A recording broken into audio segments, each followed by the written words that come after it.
And that's like the basic standard, hey, my dog doesn't pay attention to me, and or my dog has some fearful confidence issues. If you have a dog that has fearful or confidence issues, that's the exercise you want to do. Hello everybody, and welcome back to the coolest dog training channel right here on YouTube. I'm Tom Davis, America's Canine Educator. If you're new here, hello, welcome to my channel. If you've been here for a while, thank you so much for joining me. Now today we have a very common case that we see all the time here at the facility.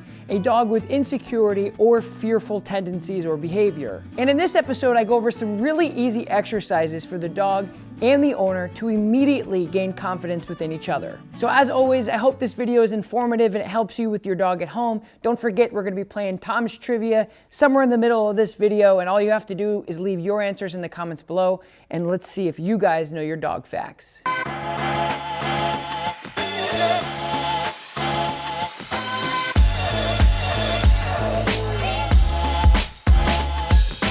Because basically what I like to do is your obedience is going to be your communication. So if your communication is not clear or there at all, like if you're like, hey buddy, heel, and he goes whoop, and he goes sit, and he's like, what? That's where we'll start. But I mean, if he's good with that stuff, then I know I can gauge where we're at. So why don't you just do like basic obedience with him? I just want to see like where your relationship is with him. I just got off the phone with the lady from Australia. If you're having behavioral problems, but you can't communicate,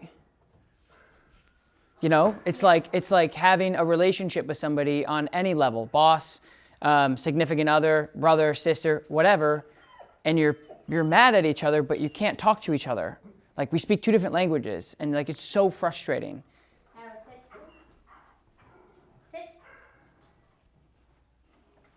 Arrow, sit.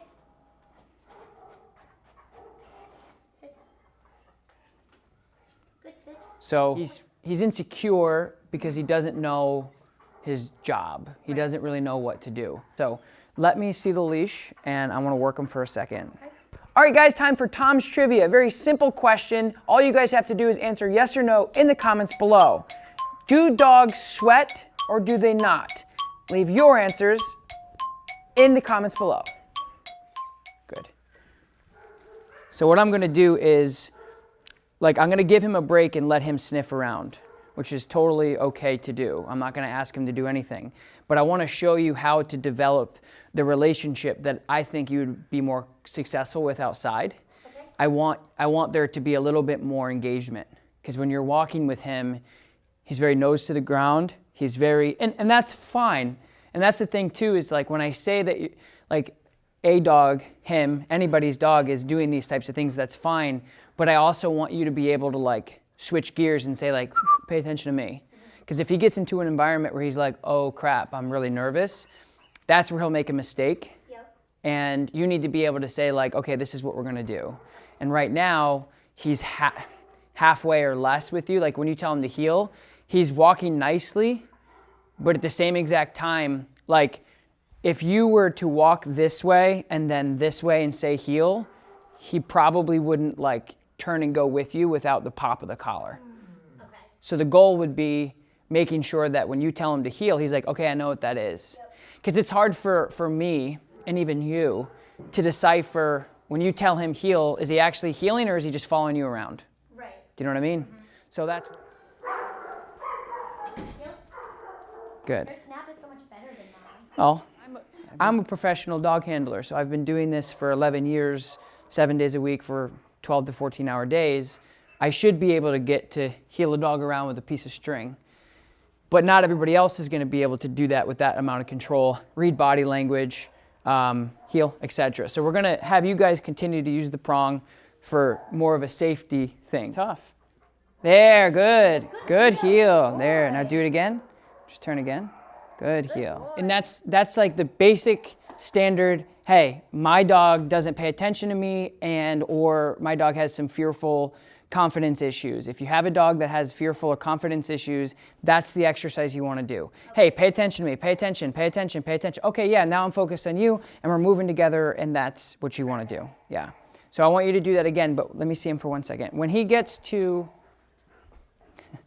when he gets to the point where there was a couple times where you went out and he like, I don't know if he's gonna do it for me, but he bounced like 2 extra steps. yeah. So when he was like there, that's where you pop him. You don't want to be here and then pull, Yep. because it doesn't correct him. Okay. The prong collar it doesn't correct unless you pop it. Yep. And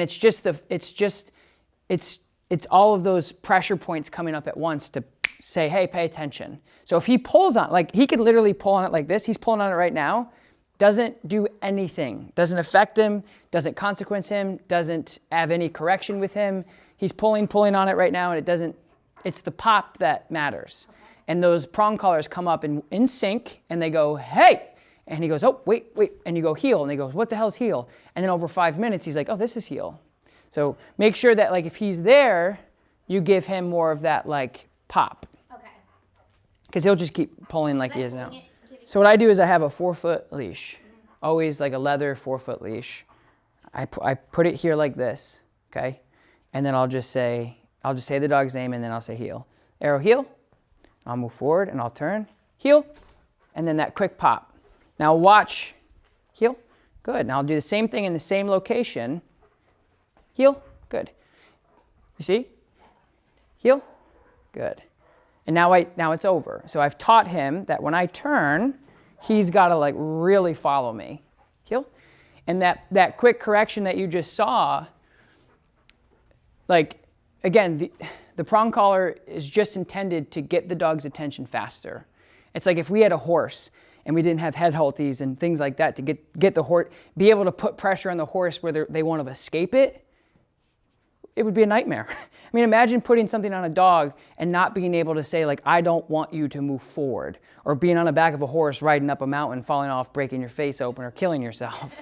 Like if you can't put pressure on an animal to help dictate their behavior, it's going to be extremely hard for you to teach them new things once they've already gone past the learning stages, right? And so that's what, like when we use tools, so many people don't understand that. They think that we're taking 10-week-old puppies and whatever, putting tools on them and teaching things. No. We're using tools to help break down behaviors that are pre-existing that are causing your life turmoil, or causing him potentially, to be put in a shelter or something because he's not listening. So the tools are there to decompress and reinforce what we're trying to teach him now. They're not there to help us teach behaviors. They're there to help us reinforce what we're trying to say. So that's why, like, if we had a harness and I did this, he's like, dude, what are you doing? With the prong, those prongs come up, they go, hey, he goes, whoop, and he comes with me. So that's the effective way to administrate that little thing. So that's what I want you to focus on. Take your leash, fold it halfway, and do that exercise to get him engaged with you. Break, good man. Thank you guys so much for joining me here today. If you haven't yet, don't forget, like, subscribe to my channel, leave a comment below, let me know what you guys thought of this video, and I will talk to you next time. Peace.